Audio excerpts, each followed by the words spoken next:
ओम श्री महालक्ष्मी नमः। प्रिय श्रोताओं, आज मार्गशीर्ष यानी अगहन मास का पहला गुरुवार है। आज दिनांक है 6 नवंबर और आज से माँ लक्ष्मी जी के व्रत प्रारंभ हो रहे हैं। अगहन मास के प्रत्येक गुरुवार को माँ लक्ष्मी जी की पूजा करके भक्त उपवास रखते हैं और इस दिन गोधूली मुहूर्त में पूजा करके कथा का श्रवण करते हैं। और आज 6 नवंबर दिन गुरुवार को गोधूली मुहूर्त शाम 5:32 से 5:59 तक रहेगा, जब आप शाम की पूजा करके कथा का श्रवण कर सकते हैं। आज की इस वीडियो में आप माँ लक्ष्मी जी की संपूर्ण कथा, चालीसा पाठ, स्तोत्र और आरती का श्रवण करेंगे। आइए आज की कथा का शुभारंभ करते हैं विघ्नहर्ता भगवान गणेश जी की कथा से। एक बार एक नगर में एक मालिन रहती थी। उसके पति का स्वर्गवास हो चुका था। उसका एक 4 साल का पुत्र था। उसकी सास बड़े कठोर हृदय की स्त्री थी। वह अपनी बहू को बहुत परेशान करती थी। एक दिन सास ने अपनी बहू और पोते को घर से निकाल दिया। वे दोनों रोते हुए चलते चलते एक जंगल में जा पहुंचे। वहां एक बड़े पेड़ के नीचे बैठ गए। वहां से थोड़ी ही दूर पर गणेश जी का एक मंदिर था। वहां पर लोग गणेश जी के दर्शन करने आते थे। दर्शन करके गणेश जी को प्रसाद चढ़ाते थे। फिर वह प्रसाद सबको बांट देते थे। इसी प्रसाद से माँ बेटे का गुजारा होने लगा। अब दोनों गणेश जी की पूजा पाठ में लग गए। एक दिन उन्होंने सोचा, क्यों ना हम भी जंगल से फूल लाकर बेचें। अब वे रोज जंगल से फूल लाकर उसकी माला बनाकर बेचने लगे। साथ में पूजा की सामग्री और प्रसाद भी बेचने लगे। इससे उनको आमदनी होने लगी। गणेश जी की कृपा से उनकी आमदनी बढ़ने लगी। जल्दी उन्होंने मकान और एक दुकान भी बना लिया। एक राजा की लड़की मंदिर में रोज पूजा करने आया करती। मालिन के बेटे को देखकर राजकुमारी उस पर मोहित हो गई और उससे विवाह करने का सोचा। उसने अपनी भाभी से अपने मन की बात कही। भाभी अनुभवी थी। उसने कहा, ये तो मालिन का बेटा है और तुम एक राजा की बेटी हो। अगर तुमने उससे विवाह किया तब तो तुम्हारी बड़ी बेइज्जती होगी। लेकिन राजकुमारी अपनी बात पर अड़ी रही। उसने कहा, भाभी, मैंने तो प्रतिज्ञा कर ली है कि मैं उसी से विवाह करूंगी। अब भाभी ने घर जाकर सारी बात राजा को बता दी। राजा ने मना नहीं किया और इस विवाह के लिए तैयार हो गए। फिर उन्होंने बड़े धूमधाम से अपनी बेटी का विवाह मालिन के बेटे के साथ कर दिया।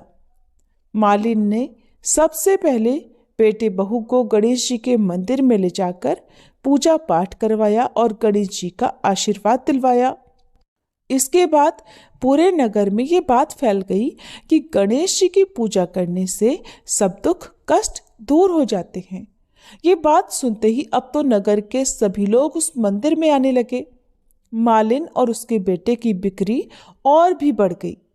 उधर उसकी सास के बुरे दिन आ गए। अन्नदाता उससे रूठ गए। अब वह भूखों मरने लगी। एक दिन रोती धोती वह भी गणेश जी के उसी मंदिर में आ पहुंची। पहुंचकर वह मालिन के बेटे से कहने लगी, मैं भूखी हूं, मुझे रोटी कपड़ा दे दो, इसके बदले मैं तुम्हारा सारा काम कर दूंगी। लड़के को दया आ गई और उसे काम पर रख लिया। उसने अपनी दादी को नहीं पहचाना। जब मालिन घर पर आई तो उसने अपनी सास को पहचान लिया। तब वह सास से बोली, सासू जी, आप यहाँ कैसे? सास ने पोते की तरफ इशारा करके कहा कि मेरी इस सेठ के यहाँ नौकरी लग गई है। बहू कहने लगी, माँ जी, ये तो आपका पोता है और ये घर भी आपका ही है, ये दुकान भी आपकी ही है। जब आपने हमें घर से निकाला तब गणेश जी ने ही हमारी रक्षा की, हमारी सहायता की। बहू की बात सुनकर सास को बड़ा पश्चाताप हुआ। फिर बोली, मेरी करनी तो मैंने भोग ली। बहू बोली, सासू जी, अब आप हमारे यहाँ रहो और अपने पोते का सुख देखो। हे गणेश जी महाराज, जैसा सुख आपने मालिन को दिया वैसा ही सबको देना। प्रेम से बोलिए विघ्नहर्ता भगवान गणेश जी की जय। अब सुनिए मार्गशीर्ष मास के महालक्ष्मी व्रत की पहली कथा। प्राचीन कथा के अनुसार एक बार एक गांव में एक गरीब ब्राह्मण रहता था। वह नियमित रूप से जगत के पालनहार श्री लक्ष्मी नारायण भगवान की आराधना किया करता था। उसकी पूजा भक्ति से प्रसन्न होकर उसे भगवान विष्णु ने दर्शन दिए और ब्राह्मण से वर मांगने के लिए कहा। तब ब्राह्मण ने श्री लक्ष्मी जी का निवास अपने घर में होने की इच्छा जाहिर की। तब श्री विष्णु भगवान ने लक्ष्मी जी की प्राप्ति का मार्ग बताया। उन्होंने बताया कि मंदिर के सामने एक स्त्री आती है जो यहाँ आकर उपले थापती है। तुम उसे अपने घर आने का निमंत्रण दे देना, वही देवी लक्ष्मी है। जब धन की देवी माँ लक्ष्मी तुम्हारे घर पधारेंगी तो तुम्हारा घर धन और धान्य से भर जाएगा। ऐसा कहकर श्री विष्णु जी अंतर्ध्यान हो गए। अगले दिन वह ब्राह्मण सुबह ही मंदिर के द्वार के सामने जाकर बैठ गया। तब देवी लक्ष्मी जी एक साधारण स्त्री का रूप धरकर उपले थापने के लिए आईं, तो ब्राह्मण ने उनसे अपने घर आने का निवेदन किया। ब्राह्मण की बात सुनकर लक्ष्मी जी समझ गईं कि यह सब श्री विष्णु जी के कहने से ही हुआ है। तब लक्ष्मी माता ने ब्राह्मण से कहा कि मैं तुम्हारे घर चलूंगी, लेकिन इससे पहले तुम्हें महालक्ष्मी व्रत करना होगा। 16 दिनों तक व्रत करने और 16वें दिन रात्रि को चंद्रमा को अर्घ देने से तुम्हारा मनोरथ पूर्ण होगा। तब ब्राह्मण ने देवी लक्ष्मी जी के कहे अनुसार व्रत और पूजन किया और देवी को उत्तर दिशा की तरफ मुंह करके पुकारा।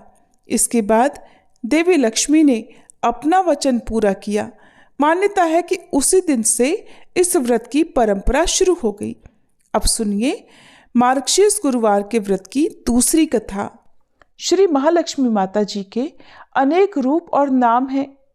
भूतल में वे छाया, शक्ति, तृष्णा, शांति, जाति, लज्जा, श्रद्धा, कांति, वृत्ति, स्मृति, दया, तुष्टि, माता, अधिष्ठात्री और लक्ष्मी के रूप में स्थित हैं। हम उन्हें प्रणाम करते हैं। कैलाश पर्वत पर पार्वती, क्षीर सागर में सिंधु कन्या, स्वर्गलोक में महालक्ष्मी, भूलोक में लक्ष्मी, ब्रह्मलोक में सावित्री, ग्वालों में राधिका, वृंदावन में रासेश्वरी, चंदन वन में चंद्रा, चंपक वन में गिरिजा, पद्म वन में पद्मा, मालती वन में मालती, कुंदन वन में कुंददंती, केतकी वन में सुशीला, कदम्ब वन में कदम्बमाला, राजप्रसाद में राजलक्ष्मी और घर घर में गृहलक्ष्मी इन विभिन्न नामों से पहचानी जाती हैं। इस तरह सर्वथा चारों ओर सर्वभूत में सुपरिचित माता श्री महालक्ष्मी जी की ये कथा है। भारतवर्ष के सौराष्ट्र देश में द्वापर युग की ये कहानी है। सौराष्ट्र में उस समय भद्रश्रवा नाम के राजा थे। वे बड़े पराक्रमी राजा थे। 4 वेद, 6 शास्त्र, 18 पुराणों का उन्हें ज्ञान था। उनकी रानी का नाम सूरत चंद्रिका था। रानी देखने में सुंदर और सुलक्षणा थी, पतिव्रता भी थी। उन दोनों को 7 पुत्र और उसके बाद एक कन्या का वरदान मिला था। कन्या का नाम था श्यामबाला। एक बार महालक्ष्मी जी के मन में आया कि जाकर उस राजा के राजप्रसाद में रहें। इससे राजा को 2 गुना धन दौलत की प्राप्ति होगी और वह इस धन दौलत से अपनी प्रजा को और सुख दे पाएगा। गरीब के घर अगर रहे और उसे धन दौलत प्राप्त हो तो वह स्वार्थी की तरह केवल अपने ऊपर ही खर्च करेगा। ये सोचकर श्री महालक्ष्मी जी ने एक बूढ़ी ब्राह्मण स्त्री का रूप धारण किया। हाथ में लाठी लेकर लाठी के सहारे वे रानी के द्वार तक जा पहुंची। यद्यपि उन्होंने बूढ़ी औरत का रूप धारण किया था, पर उनके चेहरे पर देवी का तेज था। उन्हें देखते ही एक दासी सामने आई। उसने इनका नाम, धाम, कर्म पूछ डाला। वृद्ध ब्राह्मणी का रूप धरे वे माता लक्ष्मी जी ने कहा, बालिके, मेरा नाम कमला है। मेरे पति का नाम भुवनेश है। हम द्वारिका में रहते हैं। तुम्हारी रानी पिछले जन्म में एक वैश्य की पत्नी थी। वह वैश्य गरीब था। गरीबी के कारण हर रोज उसके घर में झगड़े हुआ करते थे और उसका पति भी उसे रोज मारता था। इन बातों से तंग आकर वह घर छोड़कर चली गई और वन जंगलों में खाली पेट भटकने लगी। उसकी इस दुर्दशा पर मुझे दया आई। तब मैंने उसे सुख संपत्ति देने वाली श्री महालक्ष्मी जी की कथा सुनाई। मेरे कहने पर उसने श्री महालक्ष्मी जी का व्रत किया। श्री महालक्ष्मी जी प्रसन्न हुई और उसकी गरीबी दूर हुई। उसका घर संसार दौलत संतति संपत्ति से भर गया। बाद में पति पत्नी दोनों परलोक सिधारे। लक्ष्मी व्रत करने के कारण वे लक्ष्मी लोक में रहे। उन्होंने जितने साल महालक्ष्मी का व्रत किया उतने हजारों साल उन्हें सुख भोग मिला। इस जन्म में उसका जन्म राजघराने में हुआ है, परंतु वह श्री महालक्ष्मी जी का व्रत करना भूल गई है और मैं उसे यही याद दिलाने आई हूँ। बूढ़ी ब्राह्मणी की बातें सुनकर दासी ने उन्हें प्रणाम किया और फिर श्री महालक्ष्मी जी का व्रत किस तरह किया जाए इस विषय में पूछा। तब वृद्धा रूपधारी माँ लक्ष्मी जी ने दासी को पूजा की विधि और महिमा बताई। इसके बाद वह दासी माता को प्रणाम करके रानी को बताने अंदर चली गई। राज वैभव में रहते हुए रानी को अपने ऐश्वर्य का बड़ा घमंड हुआ था। संपत्ति और अधिकार के कारण वह उन्मत्त हो गई थी। दासी के द्वारा बताई गई वृद्धा ब्राह्मणी की बातें सुनकर वह आग बबूला होकर राजद्वार पर आकर बुढ़िया रूपधारी श्री महालक्ष्मी जी पर ही बरस पड़ी। उसे ये नहीं पता था कि स्वयं श्री महालक्ष्मी जी माता एक वृद्धा ब्राह्मणी का रूप धारण किए उसके द्वार तक आई हैं, परंतु रानी का इस कदर रूखा बर्ताव और अपना अनादर देखकर अब माता लक्ष्मी जी ने वहां ठहरना ठीक नहीं समझा और वे वहां से चल पड़ी। राह में उन्हें राजकुमारी श्यामबाला मिली। उन्होंने श्यामबाला को सारी बात बताई। श्यामबाला ने अपनी ओर से श्री महालक्ष्मी जी माता से क्षमा मांगी और माता को उस पर दया आ गई। उन्होंने श्यामबाला को श्री महालक्ष्मी जी व्रत के बारे में बताया। उस दिन अगहन यानी मार्गशीर्ष मास का पहला गुरुवार था। श्यामबाला ने परम श्रद्धा से श्री महालक्ष्मी जी का व्रत रखा। फल स्वरूप राजा सिद्धेश्वर के सुपुत्र मालाधर से उसका विवाह हुआ। वह धन दौलत ऐश्वर्य वैभव से माला माल हो गई। पति के साथ ससुराल में आनंद से दिन बिताने लगी। इधर श्री महालक्ष्मी जी का रानी पर प्रकोप हुआ। फल स्वरूप राजा भद्रशिवा का राज्य और राज कारोबार सब कुछ नष्ट हो गया। यहाँ तक कि खाने के लिए भी लाले पड़ गए।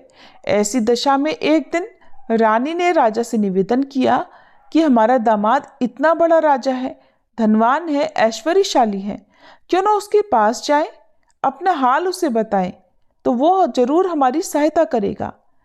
इसी बात पर राजा भद्रशिवा दामाद के पास रवाना हुए। राज्य में पहुंचकर एक तालाब के किनारे थोड़ी देर विश्राम करने के लिए ठहरे। तालाब से पानी लेते आते समय दासियों ने उन्हें देखा। उन्होंने विनम्रता से उनके बारे में पूछा और जब उन्हें ये पता चला कि वे रानी श्यामबाला के पिता हैं तो दौड़ते हुए जाकर उन्होंने रानी को सारी बात बताई। रानी ने दासी के हाथ राज परिधान भेजकर बड़े ठाठ से उनका स्वागत और आदर सत्कार करवाया, खान पान करवाया। जब वे वापस लौटने लगे तो सोने की मोहरों से भरा हुआ घड़ा भी दिया। राजा भद्रश्रवा जब वापस लौटे तो उन्हें देखकर उनकी पत्नी रानी सूरज चंद्रिका बड़ी खुश हुई। उन्होंने सोने की मोहरों से भरे घड़े का मुंह खोलकर देखा, लेकिन हाय भगवान, घड़े में तो धन के बदले कोयले मिले और ये सब श्री महालक्ष्मी जी के प्रकोप से हुआ। इस तरह दुर्दशा में कई और दिन बीत गए। इस बार रानी स्वयं अपनी कन्या के पास गई। वह दिन अगहन मास का अंतिम गुरुवार था। श्यामबाला ने श्री महालक्ष्मी जी का व्रत किया था, पूजा की और अपनी माता से भी व्रत करवाया। इसके बाद रानी अपने घर आ गई। श्री महालक्ष्मी जी का व्रत रखने पर उसे फिर से अपना राजपाट, धन दौलत, ऐश्वर्य प्राप्त हुआ। कुछ दिनों के बाद राजकन्या श्यामबाला अपने पिता के घर अपने मायके आई। उसे अपने घर देखकर अब सूरज चंद्रिका को पुरानी बातें याद आ गई। यही कि श्यामबाला ने अपने पिता को घड़ा भरकर कोयला दिया था और तो उसे कुछ भी नहीं दिया था। इस कारण श्यामबाला को पिता के घर आने पर उसका कोई भी आदर सत्कार प्राप्त नहीं हुआ, उसका किसी ने सम्मान नहीं किया बल्कि अनादर ही हुआ। पर उसने इस बात का बुरा नहीं माना। अपने घर लौटते समय उसने पिता के घर से थोड़ा नमक ले लिया और अपने घर अपनी ससुराल लौटने पर उसके पति ने जब पूछा कि अपने मायके से क्या लाई हो, तब उसने जवाब दिया कि वहां का सार लाई हूं। पति ने पूछा, अब भला इसका क्या मतलब हुआ? श्यामबाला ने कहा, थोड़ा धीरज रखो, सब पता चल जाएगा। उस दिन श्यामबाला ने सारा भोजन नमक डाले बिना बनाया और फिर परोसा। पति ने जब भोजन किया तो सारा भोजन बिना नमक का था, इसलिए स्वाद नहीं आया। फिर श्यामबाला ने थाली में नमक डाला, इससे सारा भोजन स्वादिष्ट लगने लगा। तब श्यामबाला ने अपने पति से कहा, यही है वह मायके से लाया हुआ सार। पति को उसकी बात बहुत अच्छी लगी। फिर वे दोनों हंसी मजाक करते हुए भोजन करने लगे। ऐसा कहा गया है कि जो भी इस तरह से श्रद्धा भाव से श्री महालक्ष्मी जी की पूजा करे तो उसे माँ की कृपा अवश्य ही प्राप्त होती है। सुख, संपत्ति, शांति की प्राप्ति होती है, सभी मनोकामनाएं भी पूर्ण हो जाती हैं। परंतु ये सब प्राप्त होने पर माता लक्ष्मी जी की पूजा को कभी भूलना नहीं चाहिए। हर गुरुवार को व्रत पाठ अवश्य करना चाहिए। इस तरह श्री महालक्ष्मी जी की महिमा भक्तों की मनोकामनाएं पूर्ण करती हैं। गुरुवार लक्ष्मी व्रत कथा समाप्त। प्रेम से बोलिए लक्ष्मी माता की जय। अब सुनिए श्री कनकधारा स्तोत्र पाठ का हिंदी अनुवाद। जैसे भ्रमरी अधखिले कुसुमों से अलंकृत तमाल तरु का आश्रय लेती है, उसी प्रकार जो प्रकाश श्री हरि के रोमांच से सुशोभित श्री अंगों पर निरंतर पड़ता रहता है और जिसमें संपूर्ण ऐश्वर्य का निवास है, संपूर्ण मंगलों की अधिष्ठात्री देवी भगवती महालक्ष्मी की वह दृष्टि मेरे लिए मंगलदायी हो।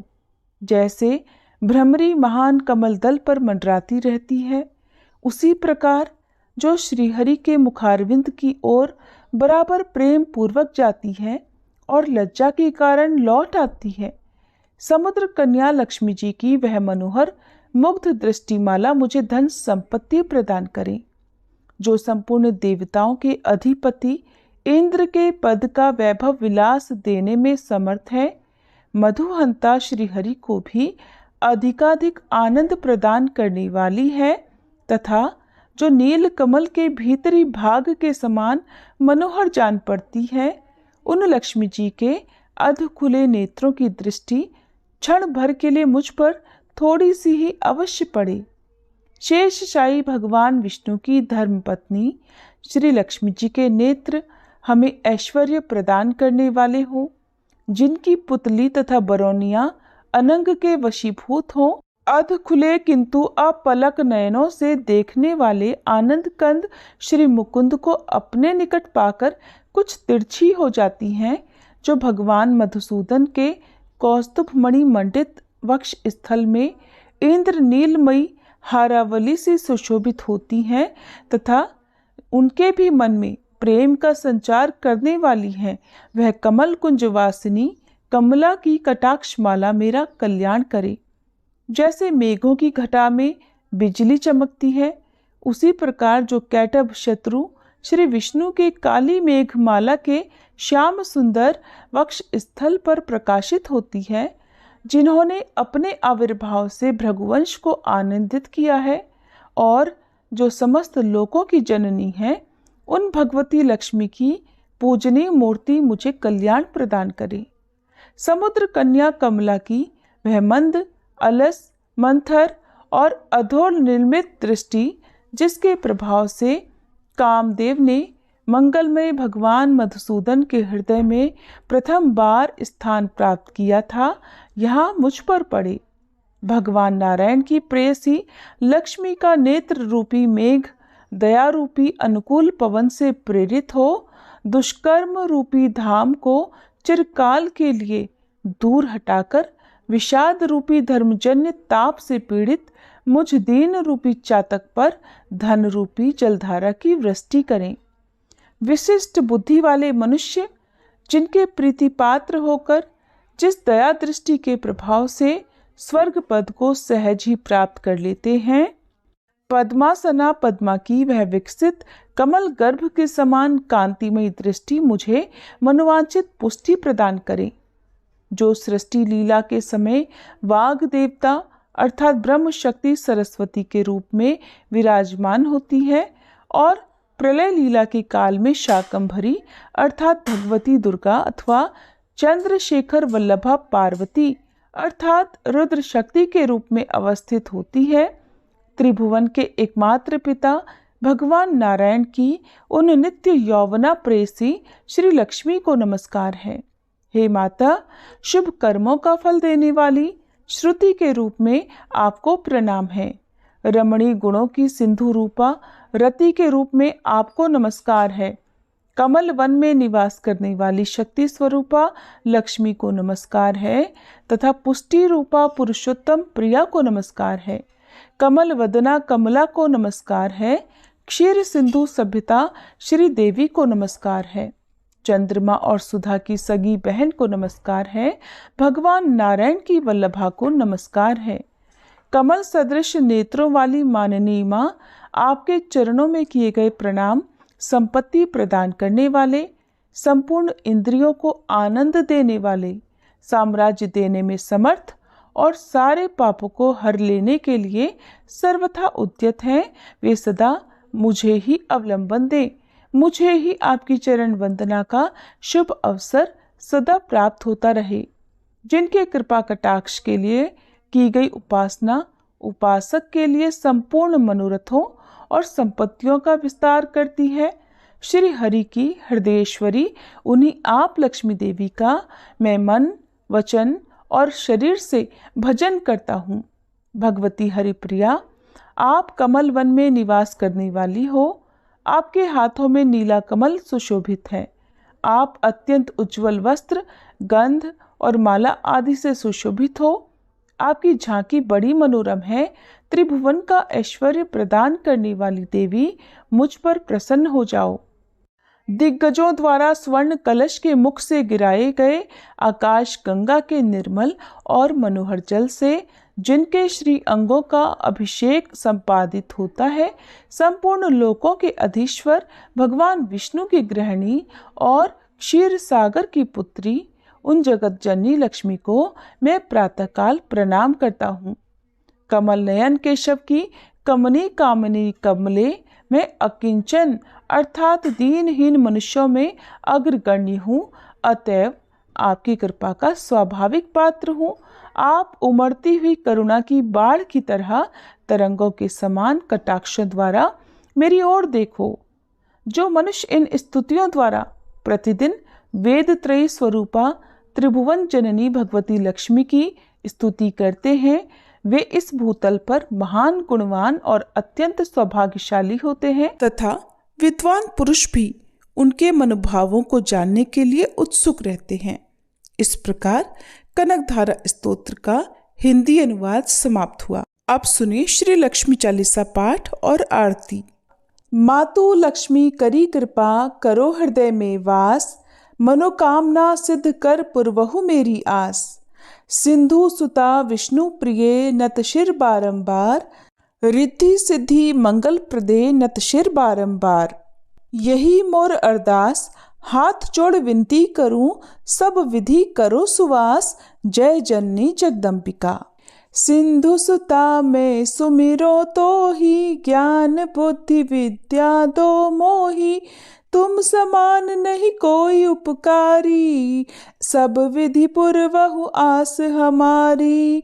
जय जय जगत जननी जगदम्बा, सबके तुम ही हो स्वलंबा। तुम ही हो घट घट के वासी, विनती यही हमारी खासी। जग जननी जय सिंधु कुमारी, दीनन की तुम हो हितकारी। विनयो नित्य तुम्हीं महारानी, कृपा करो जग जननी भवानी। यही विधि स्तुति करो तिहारी, सुधि लीजे अपराध बिसारी। कृपा दृष्टि चित वो मम ओरी, जगत जननी विनती सुन मोरी। ज्ञान बुद्धि जय सुख की दाता, संकट हरो हमारी माता। क्षीर सिंधु जब विष्णु मथायो, 14 रत्न सिंधु में पायो। 14 रत्न में तुम सुख राशि, सेवा कियो प्रभु ही बनदासी। जब जब जन्म जहाँ प्रभु लीन्हा, रूप बदलतः सेवा कीन्हा। स्वयं विष्णु जब नर तनु धारा, लीनेहु अवधपुरी अवतारा। तब तुम प्रकट जनकपुर माही, सेवा कियो हृदय पुलकाही। अपनायो तो ही अंतर्यामी, विश्व विदित त्रिभुवन की स्वामी। तुम सब प्रबल शक्ति नहीं आनी, कह तक महिमा कहो बखानी। मन क्रम वचन करे सेवकाई, मन इच्छित वांछित फल पाई। तज छल कपट और चतुराई, पूजहि विविध भांति मन लाई। और हाल में कहो बुझाई, जो यह पाठ करे मन लाई। ताको कोई कष्ट न होई, मन इच्छित फल पावे फल सोई। त्राहि त्राहि जय दुख निवारणी, त्रिविध ताप भव बंधन हारिणी। जो यह 40 पढ़े और पढ़ावे, इसे ध्यान लगा कर सुने सुनावे। ताको कोई न रोग सतावे, पुत्र आदि धन संपत्ति पावे। पुत्रहीन और संपत्तिहीना, अंधा बधिर कोढ़ी अति दीना। विप्र बुलाए के पाठ करावे, शंका दिल में कभी ना लावे। पाठ करावे दिन 40, ता पर कृपा करे गौरी सा। सुख संपत्ति बहुत सी पावे, कमी नहीं काहू की आवे। 12 मास करे जो पूजा, ते ही समधन्य और नहीं दूजा। प्रतिदिन पाठ करे मन माही, उन सम कोई जग में नाही। बहुविधि क्या में करो बढ़ाई, ले परीक्षा ध्यान लगाई। करी विश्वास करे व्रत नेमा, होई सिद्ध उपजय और प्रेमा। जय जय जय लक्ष्मी महारानी, सब में व्यापित जो गुण खानी। तुम्हरो तेज प्रबल जग माही, तुम सम को दयाल को नाही। मोहि अनाथ की सुधि अब लीजे, संकट काटी भक्ति मोहि दीजे। भूल चूक करी क्षमा हमारी, दर्शन दीजे दशा निहारी। बिन दर्शन व्याकुल अधिकारी, तुम ही अक्षत दुख सहते भारी। नहीं मोहि ज्ञान बुद्धि है तन में, सब जानत हो अपने मन में। रूप चतुर्भुज करके धारण, कष्ट मोर अब करहु निवारण। कहीं प्रकार में करो बढ़ाई, ज्ञान बुद्धि मोहि नाही अधिकाई। रामदास अब कहाई पुकारी, करो दूर तुम विपत्ति हमारी। त्राहि त्राहि दुखारिणी, हरो बेगी सब त्रास। जयति जयति जय लक्ष्मी, करो शत्रुन का नाश। रामदास हरि ध्यान नित, विनय करत कर जोर। मातु लक्ष्मी दास पर, करहु दया की कोर। ओम जय लक्ष्मी माता, मैया जय लक्ष्मी माता। तुमको निश दिन सेवत, मैया जी को निश दिन सेवत। हर विष्णु विधाता, ओम जय लक्ष्मी माता। उमा रमा ब्रह्माणी, तुम ही जग माता। मैया तुम ही जग माता। सूर्य चंद्रमा ध्यावत, नारद ऋषि गाता। ओम जय लक्ष्मी माता, दुर्गा रूप निरंजनी, सुख संपत्ति दाता, मैया सुख संपत्ति दाता। जो कोई तुमको ध्याता, रिद्धि सिद्धि धन पाता। ओम जय लक्ष्मी माता, तुम पाताल निवासनी, तुम ही शुभ दाता, मैया तुम ही शुभ दाता। कर्म प्रभाव प्रकाशनी, भवनिधि की त्राता। ओम जय लक्ष्मी माता, जिस घर तुम रहती सब सद्गुण आता, मैया सब सद्गुण आता। सब संभव हो जाता, मन नहीं घबराता। ओम जय लक्ष्मी माता, तुम बिन यज्ञ न होते, वस्त्र न कोई पाता, मैया वस्त्र न कोई पाता। खान पान का वैभव सब तुमसे आता। ओम जय लक्ष्मी माता, शुभ गुण मंदिर सुंदर, क्षीरोदधि जाता, मैया क्षीरोदधि जाता। रत्न चतुर्दश तुम बिन कोई नहीं पाता। ओम जय लक्ष्मी माता, महालक्ष्मी जी की आरती जो कोई नर गाता, मैया जो कोई नर गाता। उर आनंद समाता, पाप उतर जाता। ओम जय लक्ष्मी माता, ओम जय लक्ष्मी माता, मैया जय लक्ष्मी माता। तुमको निश दिन सेवत, तुमको निश दिन सेवत, हर विष्णु विधाता। ओम जय लक्ष्मी माता, मैया जय लक्ष्मी माता। प्रेम से बोलिए लक्ष्मी मैया की जय।